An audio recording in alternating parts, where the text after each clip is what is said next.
हवाई चप्पल, साधारण सा रहन सहन, छोटा सा घर, छोटी सी कार, ये सब वो प्रतीक हैं जिनका इस्तेमाल ममता बनर्जी अक्सर करती रही हैं। लेकिन उनके मंत्री पार्थ चैटर्जी ने नोटों का वो पहाड़ देश को दिखाया है कि आज हर कोई यही पूछ रहा है कि हे पार्थ, इतने नोट कहां से आए। 2 छापों में अब तक 55 करोड़ रुपए कैश और सोने का विशाल भंडार मिल चुका है। इतना पैसा एक बार में किसी आम आदमी ने कभी नहीं देखा होगा। आपसे भी पूछना चाहते हैं, इतना पैसा क्या आपने अपने जीवन में कभी भी देखा है? 23 जुलाई को पहली छापेमारी जब हुई थी, उसके बाद से ईडी ममता बनर्जी के मंत्री का काला धन लगातार गिनती ही जा रही है और बीजेपी ममता बनर्जी से गिन गिनकर सवाल पूछती जा रही है। ममता बनर्जी पर राजनीतिक और नैतिक दबाव इतना बढ़ गया कि पार्थ चैटर्जी को आज आखिरकार उन्हें मंत्री पद से हटाना पड़ा, क्योंकि यह मामला अब इतना बड़ा हो गया कि ममता बनर्जी के लिए कार्रवाई करना जरूरी हो गया था। लेकिन इसके लिए भी ममता बनर्जी ने दूसरे छापे का इंतजार किया। यह फैसला जो आज उन्होंने किया है, पहला छापा पड़ने के बाद भी लिया जा सकता था। शुरुआत में ही अगर ममता बनर्जी पार्थ चैटर्जी को हटा देती मंत्री पद से और उनके खिलाफ एक्शन ले लेती, तो भ्रष्टाचार के खिलाफ उनकी गंभीरता देश के सामने आती। लेकिन ममता बनर्जी किस चीज का इंतजार कर रही थी? शायद दूसरे छापे का इंतजार कर रही थी, शायद 50 करोड़ रुपए की जो अमाउंट है, इस 50 करोड़ के जो संख्या है, यहां तक पहुंचने का इंतजार कर रही थी। ममता बनर्जी के पूर्व मंत्री पार्थ चैटर्जी के पास इतना काला धन है कि उसने अलग अलग फ्लैट्स में इस काले धन को रखा हुआ था। आपको आज वो तस्वीरें जरूर देखनी चाहिए जो ईडी की छापेमारी के बाद हमें मिली है। रेत के ढेर की तरह पड़ा ये काला धन इतना है कि एक पहाड़ जैसा दिखता है। देखिए, 500 और 2000 रुपए के नोट कचरे की तरह जमीन पर पड़े हुए हैं। यह तस्वीर भी लोगों को आज हैरान तो कर रही है, लेकिन शायद परेशान नहीं कर रही होगी। और यह वीडियो भी आपके पास व्हाट्सएप पर जरूर आया होगा और आपने भी उसे आगे अपने दोस्तों को फॉरवर्ड कर दिया होगा कि चलिए, नोटों का एक और वीडियो आया है, अब देखिए इतने सारे नोट और मिले हैं। इससे ज्यादा आपने इन नोटों के बारे में सोचा नहीं होगा। लेकिन हम पहले भी आपको कह रहे थे कि ये जो कहानी है, ये नोटों से कहीं आगे की है, क्योंकि जो नोट आपको दिख रहे हैं, ये नोट असल में आपका धन है। इन नोटों के नीचे गरीब और बेरोजगार लोगों की खून पसीने की कमाई छिपी हुई है। जिस तरह हमारे देश में भ्रष्टाचार वायरल हो चुका है, वैसे ही ये तस्वीरें भी वायरल हो रही हैं। 2000 रुपए के नोटों की इन गड्डियों को देखकर आम आदमी शायद सोच में पड़ गया है कि क्या अब भी देश में 2000 रुपए के नोट इतने बड़े पैमाने पर उपलब्ध हैं? आप भी हैरान हो गए होंगे। दरअसल अब तो 2000 रुपए के नोट एटीएम से भी आसानी से निकलते नहीं हैं। तो फिर इन तस्वीरों को देखकर आपको यह समझ में आएगा कि आखिर 2000 रुपए के नोट जा कहां रहे हैं। आपकी जेब में तो नहीं है, लेकिन ये नोट कहीं और जा रहे हैं। और ये नोट, बार बार हम आपको कहते हैं, ये नोट, ये पैसा असल में आम जनता का है। ये पैसा आम जनता से भ्रष्ट मंत्रियों ने चूस चूस कर निकाला है।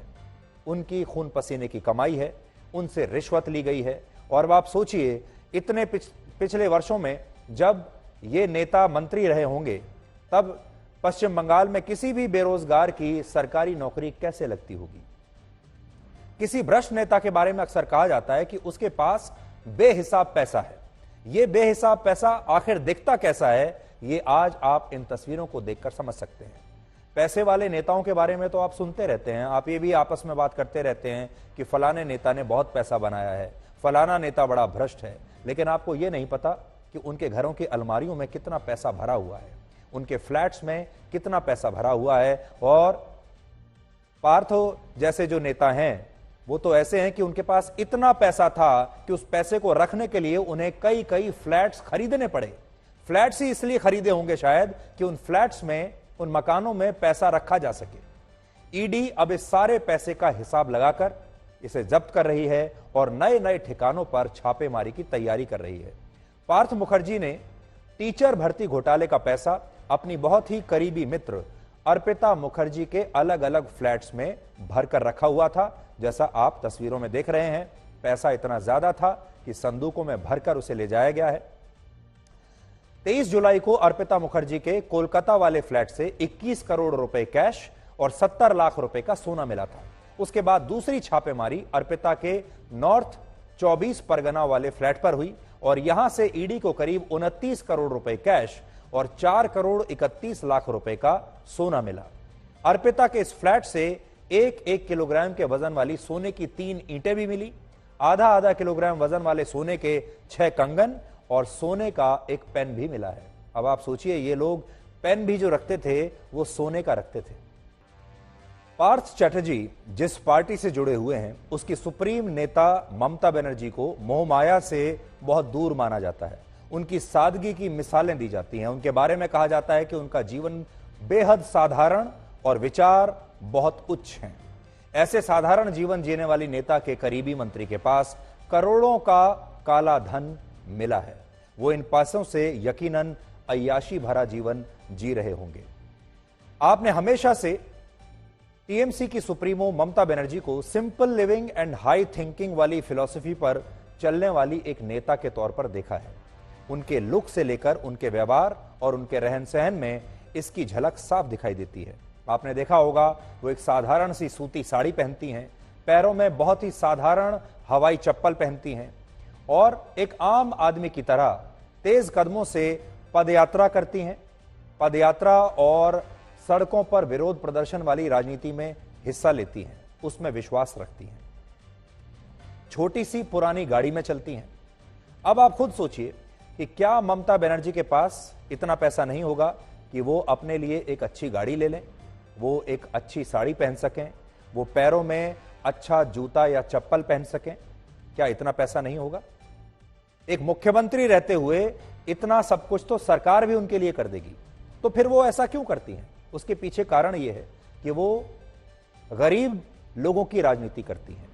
वो गरीबों की राजनीति करती हैं और अपने आप को भी अपने लाखों करोड़ों गरीब वोटर्स की तरह ही दिखाने की कोशिश करती है कि देखिए, मैं भी आप ही की तरह हूं और मेरे जीवन में भी सब वैसा ही है जैसा आपके जीवन में है, मेरा लाइफस्टाइल भी वैसा ही है जैसा आपके जीवन में है। अब तो आपने ये देख लिया। लेकिन क्या वाकई ऐसा है? अगर ऐसा है तो फिर ममता बनर्जी को उन्हीं की पार्टी में जो बाकी के मंत्री हैं वो सैकड़ों करोड़ रुपए का भ्रष्टाचार कर रहे हैं, ममता बनर्जी को पता कैसे नहीं चला? ऐसा कैसे हो सकता है? वर्ष 2021 में चुनाव आयोग को दिए गए अपने शपथ पत्र में पार्थ चैटर्जी ने बताया था कि उनके पास अपना कोई मकान नहीं है। वो अक्सर छोटी कार में, ये ममता बनर्जी की हम बात कर रहे हैं, उन्होंने कहा था कि उनके पास कोई मकान नहीं है ममता बनर्जी के पास, वो छोटी गाड़ी में सफर करती हैं, लेकिन उनकी पार्टी के नेता एक शाही जीवन जीते हैं। पार्थ चैटर्जी उसी का एक बड़ा उदाहरण है। ईडी की छापेमारी में जो कुछ भी मिल रहा है उसका संबंध पार्थ चैटर्जी से, ये सारा पैसा पार्थ चैटर्जी ने कमाया है। पार्थ चैटर्जी के करीबी जो हैं अर्पिता, उन्होंने ईडी को यही बताया कि जो भी पैसा मिला है वो असल में अर्पिता का नहीं बल्कि पार्थ चैटर्जी का है। अब ममता बनर्जी की ये तस्वीरें भी देखते जाइए आप।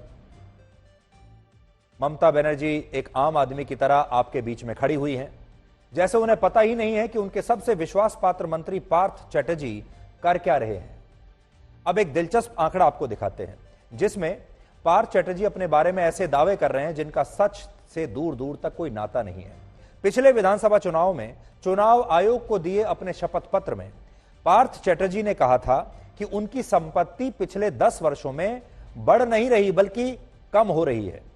उन्होंने अपने हलफनामे में बताया था कि उनके वार्षिक आय जो है वो मात्र 5,39,000 रुपए है। इस बात को आप ध्यान से सुनिए। पार्थ चैटर्जी कहते हैं कि उनकी वार्षिक आय, सालाना आमदनी 5,39,000 रुपए है केवल, लेकिन जो पैसा उनका मिला है उससे तो ऐसा लगता है कि उनकी 1 मिनट की कमाई शायद 5,39,000 रुपए होगी। यानी उनकी मासिक आय सरकारी आंकड़ों में के हिसाब से केवल 45,000 रुपए थी। अभी तक अर्पिता के 4 फ्लैट्स पर ईडी की छापेमारी हो चुकी है। अर्पिता महत्वपूर्ण कड़ी क्यों है, यह समझने से पहले अर्पिता के बारे में आज आपको जानना चाहिए कि अर्पिता आखिर है कौन और अर्पिता के पास इतने सारे फ्लैट्स कैसे आए। अर्पिता पेशे से एक एक्ट्रेस और मॉडल रही हैं, लेकिन स्ट्रगलिंग एक्ट्रेस और स्ट्रगलिंग मॉडल रही हैं। बांग्ला फिल्मों में उन्होंने बहुत ही छोटे मोटे रोल किए हैं। उन्होंने उड़िया और कुछ तमिल फिल्मों में भी काम किया है। एक मध्यम वर्गीय परिवार से अर्पिता आती हैं और उनके पिता एक सरकारी कर्मचारी थे। एक परिवार के करीबी ने अर्पिता की मुलाकात तब पार्थ चैटर्जी से करवाई और अर्पिता ने एक पूजा समिति के लिए मॉडलिंग की थी और फिर वो उसी की ब्रांड एम्बेसडर बन गई। पार्थ चैटर्जी जिस पूजा समिति के सर्वे सर्वा हैं, यानी जिस पूजा समिति को चलाते हैं, पश्चिम बंगाल में बड़े बड़े नेता अपनी एक पूजा समिति रखते हैं। यह वहां पर एक ट्रेंड है। पार्थ चैटर्जी की भी अपनी एक पूजा समिति थी और अर्पिता भी फिर उनकी पूजा समिति से जुड़ गई और फिर वो उसकी पोस्टर गर्ल भी बन गई। यानी उस पूजा समिति के जब भी कहीं पोस्टर्स लगते थे, बैनर लगते थे, तो उसमें अर्पिता की फोटो ही सबसे ऊपर होती थी। अर्पिता मुखर्जी की उम्र इस समय सिर्फ 30 वर्ष है। अब आप सोचिए, 30 वर्ष की उम्र है और आपके फ्लैट्स, 2 फ्लैट्स में अब तक 50 करोड़ रुपए मिल चुके हैं। ये कहां से आया पैसा? ईडी को अर्पिता और पार्थ के संबंधों का पता तब चला जब छापेमारी के दौरान एक फ्लैट से वर्ष 2012 का इतना पुराना एक दस्तावेज मिला जिसमें अर्पिता का नाम लिखा हुआ था और तब यह पता चला कि पार्थ चैटर्जी पिछले 10 वर्षों से अर्पिता को जानते थे, या कह लीजिए कि बहुत अच्छी तरह जानते थे, कुछ ज्यादा ही अच्छी तरह जानते थे। ईडी की जांच में एक बात और पता चली कि करोड़ों का काला धन जिन फ्लैट्स में रखा हुआ था, उनमें 2 फ्लैट्स ऐसे थे जिनकी मेंटेनेंस का पैसा सोसाइटी को दिया ही नहीं गया था, हाउसिंग सोसाइटी को। इन 2 फ्लैट्स के मेंटेनेंस का पैसा कुल मिलाकर करीब 40,000 रुपए था। सोचिए, मात्र 40,000 रुपए। अर्पिता के साथ काम कर चुके एक फिल्म निर्देशक यह भी बताते हैं कि अर्पिता से जब वो मिले थे और जब अर्पिता उनकी फिल्मों में काम कर रही थी, उनकी फिल्म में, तो वो मिडिल क्लास फैमिली से आती थी और उस जमाने में जब वो शूटिंग पर आती थी तो वो एक सेकेंड हैंड कार में आती थी। यानी उनके पास नई गाड़ी खरीदने का भी पैसा नहीं था, एक सेकेंड हैंड कार खरीद कर वो आती थी उसमें, और फिर अचानक 10 साल में इतना पैसा आ गया। हमारे देश के डीएनए में गरीबी बसी हुई है।